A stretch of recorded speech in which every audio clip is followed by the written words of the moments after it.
আপনারা শুনছেন সাথে দর্পণ, আর আমি আপনাদের সঙ্গে রয়েছি মঞ্জুর আলম।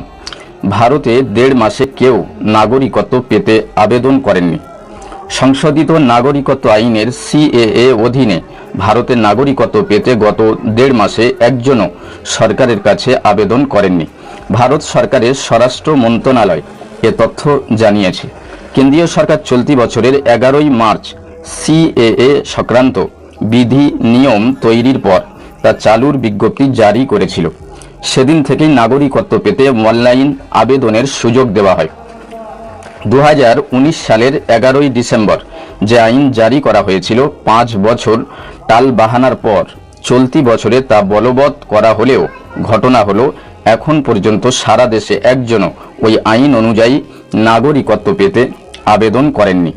বাংলাদেশ, পাকিস্তান ও আফগানিস্তানে ধর্মীয় কারণে অত্যাচারিত হয়ে যেসব হিন্দু, খ্রিস্টান, শিখ, বৌদ্ধ, জৈন ও পার্সি 2014 সালের 31শে ডিসেম্বরের মধ্যে ভারতে এসেছেন, এই আইনে তাদের নাগরিকত্ব দেওয়ার কথা বলা হয়েছে। ওই 3 রাষ্ট্রের অত্যাচারিত মুসলমান নাগরিকরা অবশ্য এই আইনে ভারতের নাগরিকত্ব পাওয়ার যোগ্য নন। এই আইন প্রণয়নের পর সারা দেশে ব্যাপক বিক্ষোভ দেখা গিয়েছিল। ধর্মীয় কারণে নাগরিকদের মধ্যে বৈষম্য সৃষ্টির অভিযোগ আনা হয়েছিল বিজেপি সরকারের বিরুদ্ধে। বিজেপি যদিও বলেছিল এই আইনে নাগরিকত্ব দেওয়ার কথা বলা হয়েছে, কারার নয়। বাংলাদেশের প্রধানমন্ত্রী শেখ হাসিনা পর্যন্ত মন্তব্য করেছিলেন এই আইনের কি দরকার তা তিনি বুঝতে পারছেন না। কেন্দ্রীয় স্বরাষ্ট্র মন্ত্রণালয় বৈদেশিক বিভাগের নাগরিকত্ব শাখার যুগ্ম সচিব রামদোয়াল মিনা তথ্য জানার অধিকার আইনে করা এক প্রশ্নের উত্তরে একথা জানিয়েছেন। পশ্চিমবঙ্গের সমাজ ও আইন গবেষক এবং তথ্য জানার অধিকার কর্মী বিশ্বনাথ গোস্বামীর দাখিল করা প্রশ্নের উত্তরে 13ই এপ্রিল তিনি জানান, এখন পর্যন্ত ওই আইনে একজনও নাগরিকত্ব পেতে সরকারের কাছে আবেদন করেননি। আইনি ভাষায় উত্তর দিয়ে ওই যুগ্ম সচিব চিঠিতে লেখেন, এ বিষয়ে তিনি নিজে থেকে কোনো তথ্য তৈরি বা সংকলন করতে পারেন না, যার অর্থ বিজ্ঞপ্তি জারির 45 দিন কেটে গেলেও আবেদনের সংখ্যা শূন্য। তথ্য জানার অধিকার আইনে বিশ্বনাথ গোস্বামী সরকারের কাছে অনেক কিছুই জানতে চেয়েছিলেন, যেমন সারা দেশের সব রাজ্য থেকে কতজন আবেদন করেছেন, রাজ্যওয়ারি হিসাব কি, আবেদনকারীদের ধর্মীয় পরিচয় বা কি, পশ্চিমবঙ্গের মতুয়া ও রাজবংশী সম্প্রদায় থেকে কতজন আবেদন জানিয়েছেন জানতে তিনি আবেদনকারীদের জাত ভিত্তিক পরিচয়ও জানতে চেয়েছিলেন। এমনকি এই তথ্য তিনি জানতে চান আবেদনকারীদের মধ্যে কোনো বিধায়ক বা সংসদ সদস্য আছেন কিনা, আবেদনকারীরা কে কোন পেশার সঙ্গে জড়িত। আজ সোমবার বিশ্বনাথ গোস্বামী প্রথম আলোকে বলেন, আমি অবাক দুটি কারণ।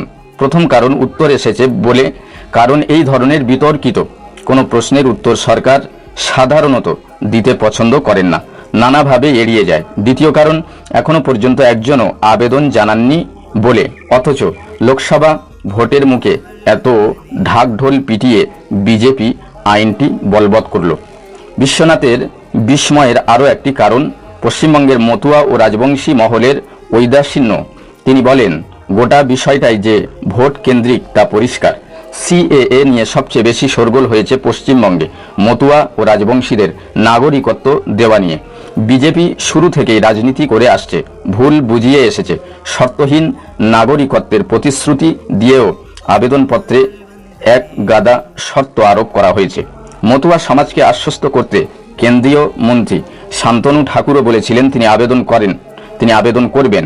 ভোটের সময় এ নিয়ে বিজেপি তাদের মতো করে প্রচার চালাচ্ছে, কিন্তু সরকারের উত্তর থেকে স্পষ্ট, একজনও আবেদন করেননি। মন্ত্রী শান্তনু ঠাকুরও নন। এই আইনে নাগরিকত্ব পেতে গেলে প্রথমেই আবেদনকারীকে হলফনামা দিয়ে জানাতে হবে তিনি বিদেশি, ভারতের নাগরিক নন। তারপর আবেদনপত্র কোনো কারণে খারিজ হয়ে গেলে এতকাল ধরে পেয়ে আসা যাবতীয় নাগরিক অধিকার আর তিনি পাবেন কিনা সে বিষয়টি স্পষ্ট নয়। এই অনিশ্চয়তার ব্যাখ্যা বিজেপি তার মতো করে দিয়ে আশ্বস্ত করতে চাইলেও আইনের চোখে তা কতদূর গ্রাহ্য হবে সেই প্রশ্ন উঠে গেছে। নাগরিকত্বের দাবিদারেরা ভাবছেন আবেদন করে শেষ পর্যন্ত হিতি বিপরীত হবে কিনা, বিদেশি চিহ্নিত হয়ে অনিশ্চয়তার জীবন কাটাতে হবে কিনা। বিশ্বনাথ গোস্বামীর ধারণা, সম্ভবত সেই কারণেই এখনও কেউ সিএএ আইনে নাগরিকত্ব পেতে উৎসাহিত হচ্ছেন না। সৌম্য বন্দ্যোপাধ্যায়, নয়াদিল্লির রিপোর্ট, সাথে দর্পণ।